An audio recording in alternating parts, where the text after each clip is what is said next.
नमस्कार, मैं हूं आपके साथ आस्था कौशिक। सीधे अब आपको लिए चलते हैं मध्य प्रदेश के इंदौर, जहां पर इस वक्त मुख्यमंत्री योगी आदित्यनाथ एक कार्यक्रम में पहुंचे हैं। तो मंच से तस्वीरें हम आपको दिखा रहे हैं। उत्तर प्रदेश के मुख्यमंत्री योगी आदित्यनाथ आज इंदौर पहुंचे हैं।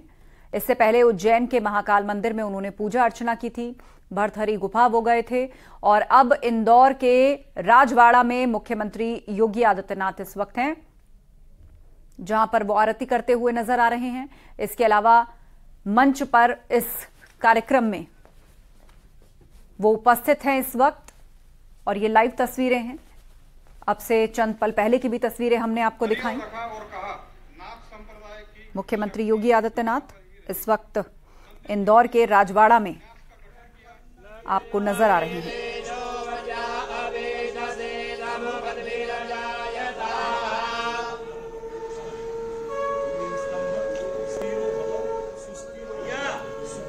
राजवाड़ा स्थित देवी अहिल्या माता की प्रतिमा का माल्यार्पण मुख्यमंत्री योगी आदित्यनाथ ने किया।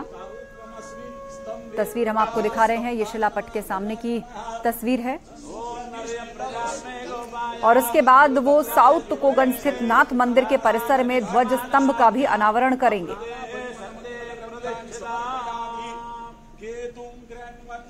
तो तस्वीरें आपके सामने माल्यार्पण करते हुए मुख्यमंत्री योगी आदित्यनाथ।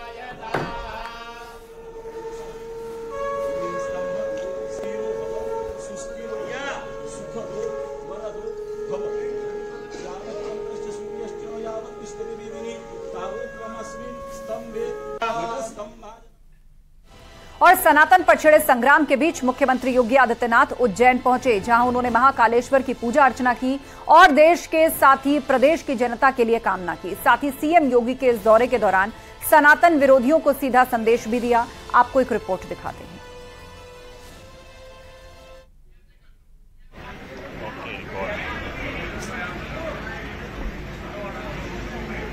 नाथ संप्रदाय के सिद्धों और योगियों की पवित्र परंपरा को अपनी साधना के माध्यम से एक नई ऊंचाइयां प्रदान करने वाले पूज्य संत माधवनाथ जी की इस पावन समाधि स्थली पर ध्वजास्तंभ अनावरण कार्यक्रम में श्रीनाथ मंदिर के अध्यक्ष पूर्व राज्यपाल न्यायमूर्ति कौकसी जी,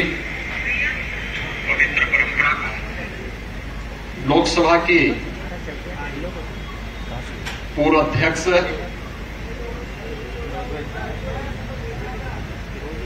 और इंदौर की पूर्व लोकप्रिय सांसद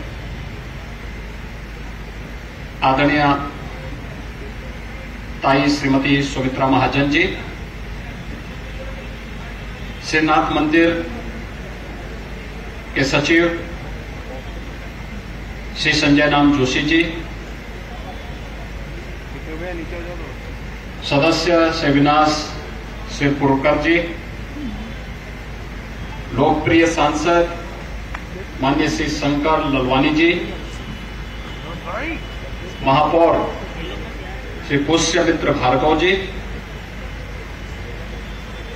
श्रीनाथ मंदिर से जुड़े हुए सभी प्रबंध समिति के पदाधिकारी और सदस्यगण, उपस्थित भाइयों बहनों, लोक माता देवी अहिल्या की इस पावन धरा को नमन करते हुए मैं पूज्य संत माधवनाथ जी महाराज की स्मृतियों को नमन करते हुए आप सबका हृदय से अभिनंदन करता हूं कि आपने मुझे जोड़ने का कार्य किया।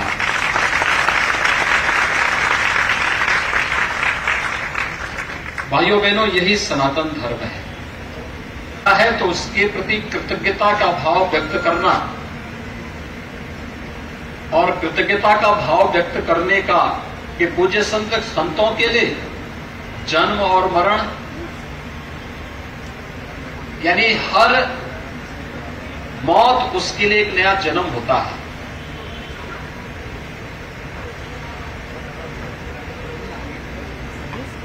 महायोगी गोरखनाथ जी ने कहा था, मरो हे जोगी मरो, मरो मरण है मीठा। यानी उनके लिए जन्म और मृत्यु बहुत मायने नहीं रखती। हर मृत्यु एक नए जन्म का कारण बनती है। और यहां यह दिव्य शक्तियां इस रूप में श्रीनाथ मंदिर के माध्यम से पूज्य संत माधवनाथ जी ने अपने भक्तों, अपने शुभचिंतकों और सबको ये संदेश दिया कि अनंत काल तक मैं यहां की कामनाओं का माध्यम बनूंगा, उनके साथ रहूंगा जो लोक कल्याण के मार्ग पर चल करके, सन्मार्ग पर चल करके लोक कल्याण के लिए अपने आप को समर्पित। कुछ परंपरा है नाथ संप्रदाय, मुख्य रूप से परंपरा देश के उत्तर से लेकर दक्षिण तक। आज भी आप बेहतर भारत के अंदर कहीं भी आप जाइए, तिब्बत में चले जाइए, पाकिस्तान या कश्मीर से लेकर कन्याकुमारी तक आप जाएंगे, आपको इन योगियों, इन सिद्धों की साधना से, उनकी सिद्धि से पवित्र भी वहां की और वहां की परंपरा के दर्शन हम सबको देखने को मिलते हैं। एक समृद्ध परंपरा है और उस समृद्ध परंपरा को एक विरासत के रूप में सजोने का कार्य जिस पवित्रता के साथ आप सबने यहां पर किया, इंदौर के अंदर किया, पूज्य संत माधवनाथ जी का जन्म करवी चित्रकूट जनपद के अंदर, चित्रकूट के ही का एक पार्ट है, छोटा एक कस्बा है, वहां पर बालाजी मंदिर जो आज के रूप में वहां पर विख्यात है, वहां पर होता है।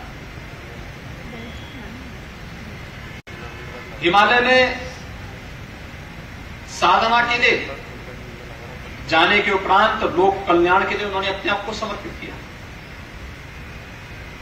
सिद्धि प्राप्त की। लोक कल्याण के माध्यम से वह कालखंड जब ये देश पराधीनता की बेड़ियों से जकड़ा हुआ था, देश की स्वाधीनता की लड़ाई अंगड़ाई ले रही थी,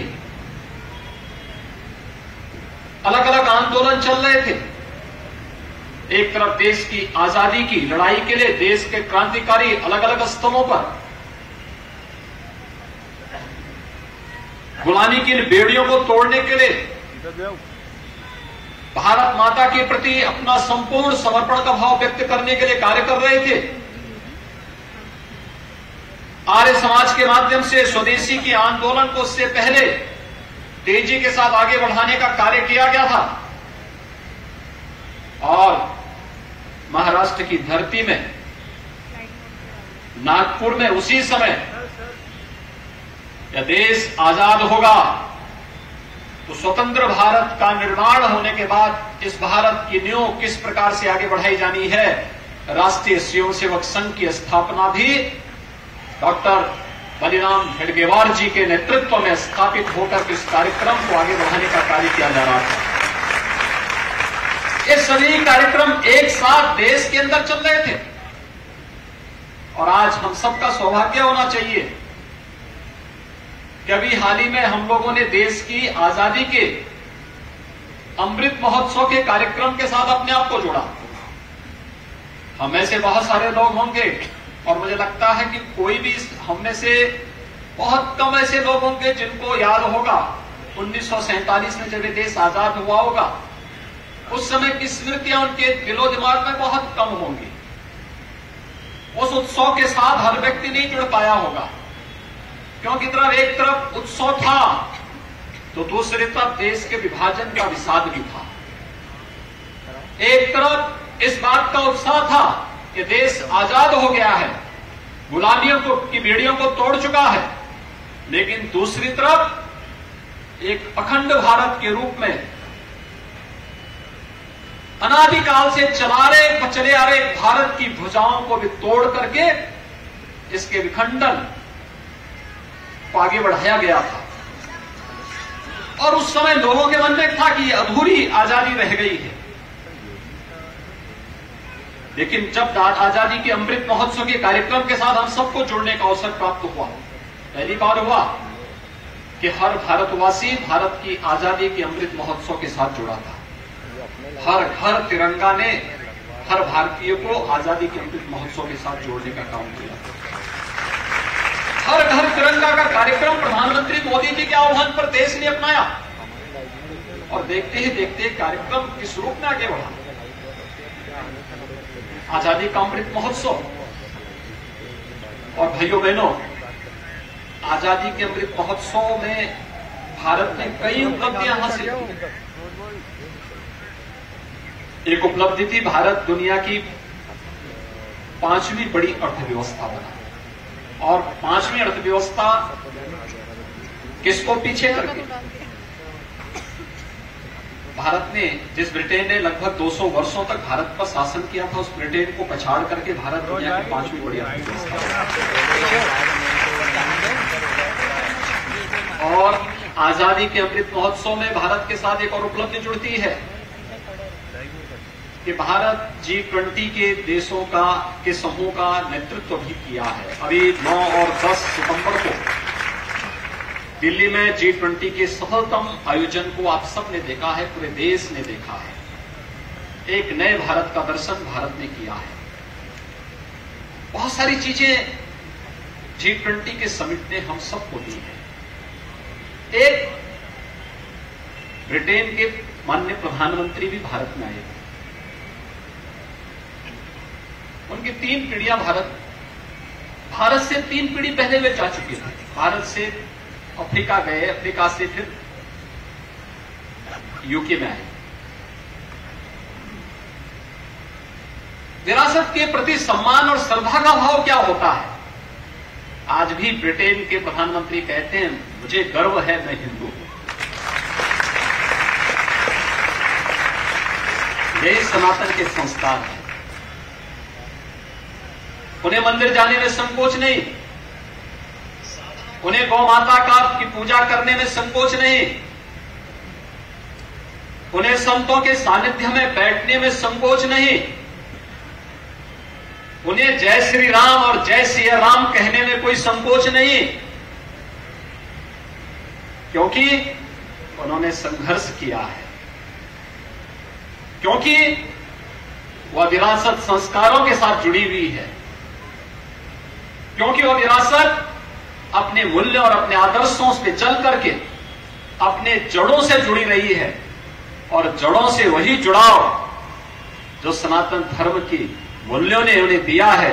और जिस थीम को लेकर के G20 चला था, वसुधैव कुटुंबकम का, उसी भाव के साथ आज जब ऋषि सुनक इंग्लैंड का नेतृत्व करते हैं, तो स्वाभाविक रूप से उनके मुंह से निकल पड़ता है कि हां, मुझे हिंदू होने में गौरव की अनुभूति होती है।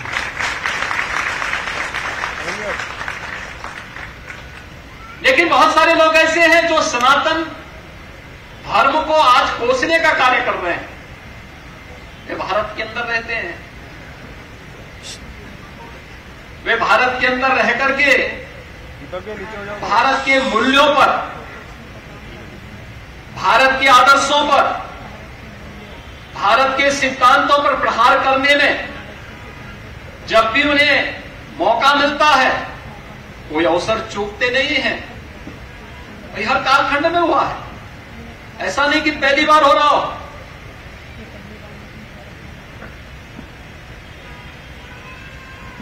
ईश्वर की वास्तविकता पर अविश्वास करना यह पहली बार नहीं हुआ है, और बहुत बार लोगों को गलतफहमी के शिकार हो जाते हैं।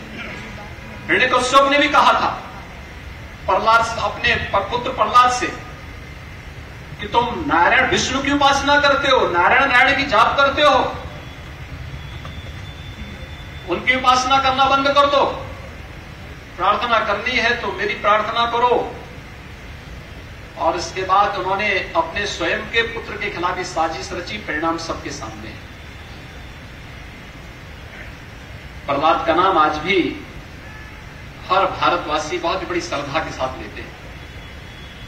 होली का पर्व ही उनके साथ जुड़ गया भारत का। हमने पर्व और त्योहारों के माध्यम से उन्हें मान्यता दी, लोक मान्यता के साथ उन्हें जोड़ दिया, लोक परंपरा के साथ उन्हें जोड़ दिया। कब नहीं हुआ है? ईश्वर की वास्तविकता पर प्रहार करने का प्रयास रावण ने भी किया था। परिणाम क्या हुआ था? रावण अपनी बुद्धिमत्ता से नहीं हारा, रावण अपने ऐश्वर्य से भी नहीं परास्त हुआ। रावण त्रिलोक विजयी रखने की क्षमता रखता था, लेकिन रावण को उनके अहंकार ने समाप्त कर दिया, क्योंकि वह भी ईश्वर की अस्तित्व पर प्रश्न खड़ा करने लग गया था। ऐसे ही कंस के साथ भी हुआ था। कंस ने सोचा, जब आकाशवाणी हुई कि देवकी के 8वें पुत्र के हाथों तुम मारे जाओगे, तो उनको लगा कि जब मैं सबको मार डालूंगा तो फिर कुछ बचेगा ही नहीं। लेकिन उनके मालूम नहीं था कि जो होनी होती हो तो होगी ही, उसको कोई टाल नहीं सकता है। और हुआ वही, मां देवकी के 8वें पुत्र से ही कंस मारा गया। कंस की हुंकार भी कृष्ण को रोक नहीं पाई थी। और सनातन धर्म पर प्रहार ये कोई नई बात नहीं है, अनेक आए। अभी मुझे कुछ देर पहले उज्जैन में महाकाल के दर्शन करने का सौभाग्य प्राप्त हुआ। महाकाल के मंदिर को भी तोड़ने के लिए एक विदेशी आक्रांता आया था। आज आक्रांता और उसके कोई नामो निशान नहीं बचा है, लेकिन महाकाल आज भी लाखों करोड़ों श्रद्धालुओं को हर वर्ष अपने यहां आमंत्रित करके उनके जीवन को एक नई प्रेरणा दे रहा है। बाबर ने भी प्रयास किया था अयोध्या में श्री राम मंदिर को तोड़ने का। 500 वर्षों के बाद अयोध्या में फिर से भगवान राम का भव्य मंदिर का निर्माण हो रहा है।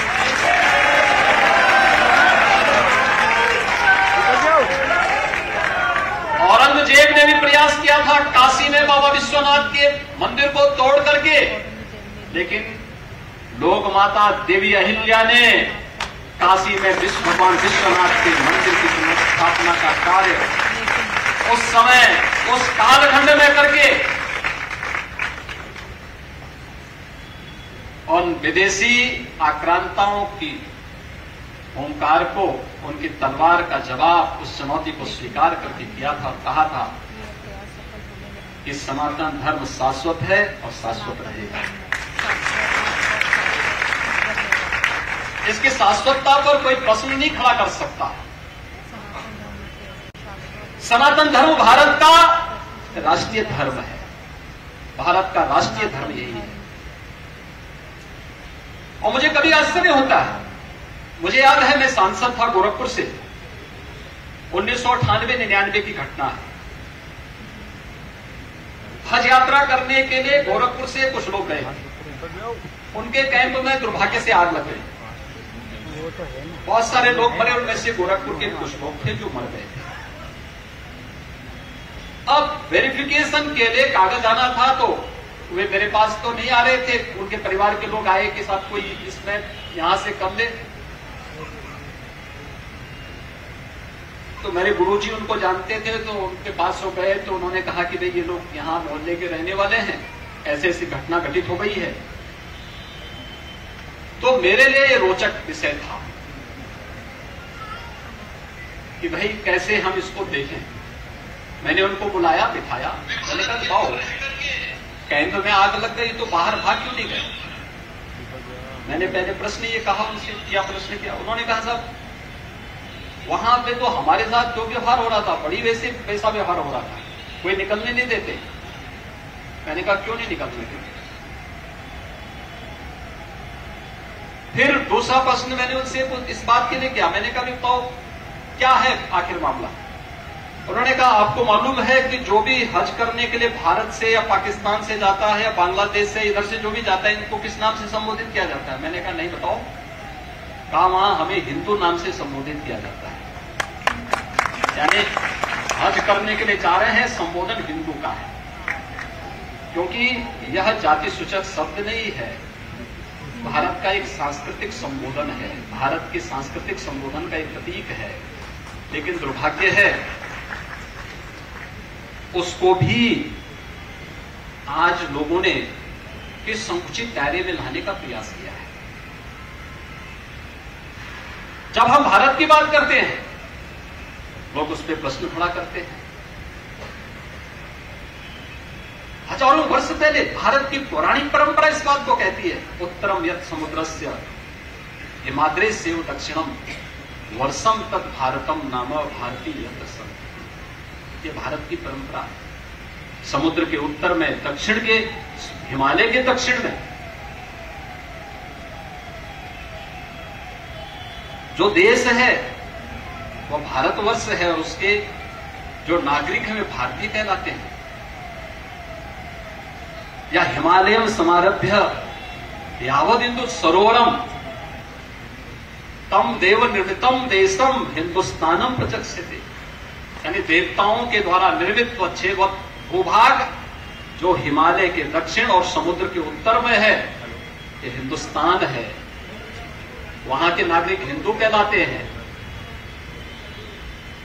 हम पुराणों की स्मृतियों के इस आख्यान को भी आज विस्मृत करने का प्रयास कर रहे हैं और जो लोग भारत की वास्तविकता को विस्मृत करने का प्रयास कर रहे हैं वे लोग वास्तव में इतिहास को धोखा देने का कार्य कर रहे हैं, वर्तमान को धोखा देने का कार्य कर रहे हैं। लेकिन सनातन धर्म वह परंपरा है जैसे साक्षात ईश्वर की कृपा तो है ही, पूज्य संतों की साधना और सिद्धि का आशीर्वाद भी सनातन धर्मावलंबियों के साथ हमेशा है और ये हमेशा हमारे साथ बना रहेगा। आज भाइयों बहनों, यहां पर पूज्य संत माधवनाथ जी के इस पावन समाधि मंदिर में, श्रीनाथ मंदिर में, ये ध्वजा स्तंभ सनातन धर्म के ध्वजा स्तंभ की तरह सदैव एक नई प्रेरणा और प्रकाश का स्तंभ बनेगा, जो देवी अहिल्या के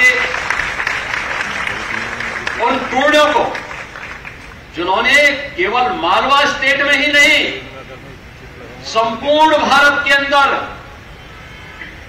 भारत के सांस्कृतिक वैभव को और आध्यात्मिक वैभव को चरम तक पहुंचाने और लोक कल्याण कार्य के माध्यम से उसे आगे बढ़ाने का कार्य किया था, उसे यह ध्वजा स्तंभ एक निरंतरता प्रदान करेगा। मैं एक बार फिर से आयोजकों को इस कार्यक्रम के लिए और इसमें मुझे यहां पर पूज्य संत योगी माधवनाथ जी की समाधि मंदिर के दर्शन करने के का सौभाग्य प्रदान करने के लिए हृदय से आभार व्यक्त करता हूं। आप सभी का आभार व्यक्त करता हूं, हृदय से अभिनंदन करता हूं और पूज्य संत योगी माधवनाथ जी को एक बार फिर से कोटि कोटि नमन करते हुए, उनके श्री चरणों में नमन करते हुए अपनी वाणी को विराम देता हूं। धन्यवाद। जय हिंद। योगी जी, आपने मेरी सीट खत्म होने वाली थी। आदरणीय योगी जी ने अपनी ओजस्वी प्रवाह में कहा, मैं